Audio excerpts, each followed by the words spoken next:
Hey, I've been a professional angler for 20 years. So what does a professional bass angler know about road trips, right? I got the road trip secrets for you right here. I'm gonna spill the goods because for 20 years, I've been traveling all over the country in a truck like this, dragging a boat wherever I'm going. I've been from Florida to California. I've been to California 3 times, been all the way up to way up north, Minnesota multiple times. So, I drive all over the country. I drive probably 35,000 miles a year just in this truck, not anywhere else. Usually I have a boat with me, so I've got all these different little tips and different secrets I want to convey to you. I want to convey them to you. Hopefully you can use them next time you take a road trip. So, all right, what is a road trip? A road trip is anything that I consider 3 hours or longer on the road. If you're spending 3 hours behind the wheel, you need to plan ahead. Anything less than 3 hours, you can just kind of hop in the car, truck, whatever, and go. And it's not that big of a deal, but anytime you're going 3 hours or more, especially 6, 8, 10 hours, 12 hours or more, hopefully these tips will come in handy. Now, number one, and I hear it all the time when people say, oh man, I've got to drive over here. That's going to take 6 hours. And they're just dreading it. Man, just get your mind right first. The drive is what it is. Just deal with it, enjoy it, whatever it may be. Get your mind right. Step one is getting that mind right. Step two, make sure you have comfortable clothes. Like these clothes, these are joggers. They're very comfortable. This is a very comfortable long sleeve shirt. Wintertime, this is kind of what I like to drive in. I don't like to have too much on when I'm driving long distances in the wintertime or cooler weather. In the summertime, I like kind of the short version of both of these. Flip-flops or shoes, both kind of have their advantage, disadvantage, not too much there, but you want to be comfortable. If you have jeans on and you go to take a long road trip, the man parts in this area get strangled. I'll be honest, they do. Things just start to knuckle up. If you know what I'm saying, they start knuckling up in there. And it's not pleasant to spend hours upon hours, knuckled up, down under. So don't do that. Don't do that. Wear something comfortable when you know you got a long road trip coming up. That's step two. Make sure your clothes and your attire is proper. Next up, I'm going to open the door. I'm going to show you what I use.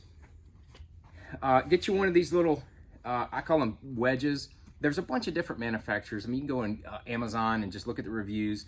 This one's got a gel foam in it, but it's contoured to your rumper. Contoured to your rump. So when you're sitting in there, it's contoured to your rump. And what this does here, this little cutout right here, is it lets your spine free float. If you have something that's completely flat, it will press up against your spine, and it can cause some discomfort. It could cause your back to get out of alignment. So it has this little wedge in there. That's for your spine to sit and free float, and so all the weight stays on the butt cheeks. So that's the next little tip. The next tip, on in here. Come on in here. I'll show you. So you get your little wedge in there. You get comfortable. I've had multiple friends on tour complain about their back hurting when they're driving. I've been there. I've done that. What I figured out is that I was leaning on the center console more, while I'm driving, I'm driving and I'm leaning on that center console. What happens is your back gets in that angle, kind of you lean over to the right side, and you're there. After a long period of time, that side of your back starts to tighten up. You'll get a knot, and then next thing you know, you're like, man, my back is all discomfort. So best way to do it is to make sure that you keep both hands on the wheel, and then you won't find yourself leaning to one side or the other. If you lean a little bit to one side or the other, you can lean this way as well. Just don't do it for very long. I'm telling you from experience, try to stay straight up. Try to keep your both hands here or both hands here. This is optimal on either side of the steering wheel, but both hands on the wheel will keep your back aligned. And that might be also from getting the seat. You might need to get the seat a little bit closer than what you're almost used to getting in and out of the car with. run it on up, sit up straight. That way you can keep your back straight up in alignment. You see all those truck drivers out there, they're sitting almost dead straight up. That's not out of comfort. That's out of what's best for a long-term ride, a long-term drive. Keeping that back up, staying a little closer to the wheel so you don't have to reach, and you'll be much better off on those longer road trips. Next is get you one of these little phone cradles right here. Keep that phone cradle right there. Follow Google Maps. I've used Waze, and I've used the regular maps that comes on an iPhone. I really like Google Maps because it stays tuned into the internet when there's internet available. Keeps you from going into major traffic areas. It can divert you. Yes, I know. I have cursed Google Maps plenty of times because it did not take me on the path that I wanted to go.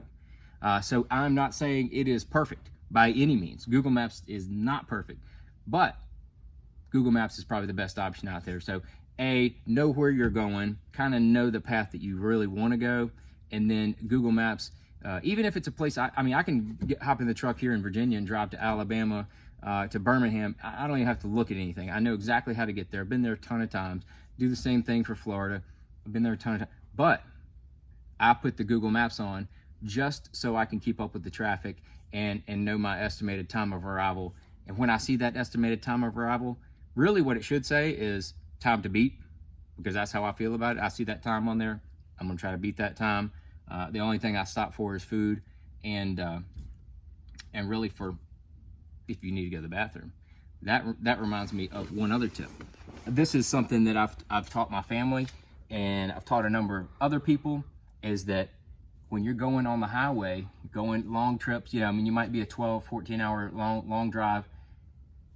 Sometimes you gotta hit that deuce, you know what I'm saying?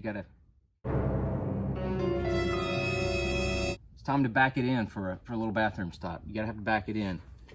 Always keep a couple little wipes handy. Dude wipes, King wipes, whatever these are, One Wipe Charlie's. Keep those handy, because what you're gonna do, you're not gonna just go to any truck stop. You're not gonna go to just any old fast food restaurant. They don't tend to be the cleanest. I'll be honest, they don't tend to be the cleanest. So what you wanna do is you wanna go to the nearest hotel, a nice hotel, Holiday Inn Express, Hampton Inn, any of those places. Pull right on in there like you're getting ready to check in. By all means, greet the person behind the desk when you see them. Hey, how's it going? Good to see you. Walk right on in there. Use their extremely clean bathrooms in the lobby because nobody uses them. Go right in there. And I'll tell you, I've stayed in enough Hampton Inns. That's usually where I stop. I've stayed in enough of them. I feel like I've paid for my time in those bathrooms. So that's another tip for you right there on the road trip tip secrets. Then when you're sitting in there, you got your phone in the cradle, you're looking at the Google Maps, please don't text. Don't text and drive. Yes, I occasionally do it, but I also have been driving for a long time. I don't do it under many circumstances, and most of the time people are going to get a yes or a no or a thumbs up, or I'm just going to call them back. So I keep it really brief. And then the other part about that is when I do call them back, this is my handy little Bluetooth, or you can use your, most vehicles have a really nice system that can connect to your phone via Bluetooth. Those are very good because they're hands-free, but just get you some sort of hands-free device to where you can put that Bluetooth on, or put it on in the car, and then you can make all the calls you want to make while you're headed down the highway. And a lot of times what I end up doing is that I'll make a list of people I need to call back. When I know I've got a trip coming up, like I know I've got a trip coming up, in 4 days for me, I'm already starting a list of people I need to call or need to call back. And I'm going to hit those people off. I've got a 10-hour drive coming up in about 4 days. I've already got a list started. I think I've got about 3 people on there. I'm sure I'll probably end up with 6 or 8 on there before I head on my trip. So once I get on my trip, I can go through and call all those people back and utilize that time behind the wheel. And what happens is, after you call all those people back, you're just about there, or whatever you need to do. And then lastly, I would say plan with waters. I keep a case of waters in my truck. You can look down here on the door. I keep a couple waters in the door so I don't ever get parched and thirsty. I keep a couple Cliff Bars here as well. Keep a couple mints. I keep some gum, gives me a little oral fixation while I'm going down the road. Sunflower seeds are really good to do as well while you're traveling, especially if you get tired. So those are just some of my road trip secrets and tips to try out next time you have to take one of those long road trips, whether you got the family with you or you're by yourself or you're going to your next fishing hole destination halfway across the country. Use some of those tips. Hopefully the time will fly by and you'll get there safely. It's the biggest key, get there safely.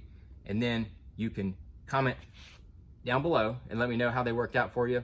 Or if you have any of your own, comment down below. I want to see them. I want to hear about them. And then we can all just have a community of road trip secrets and tips.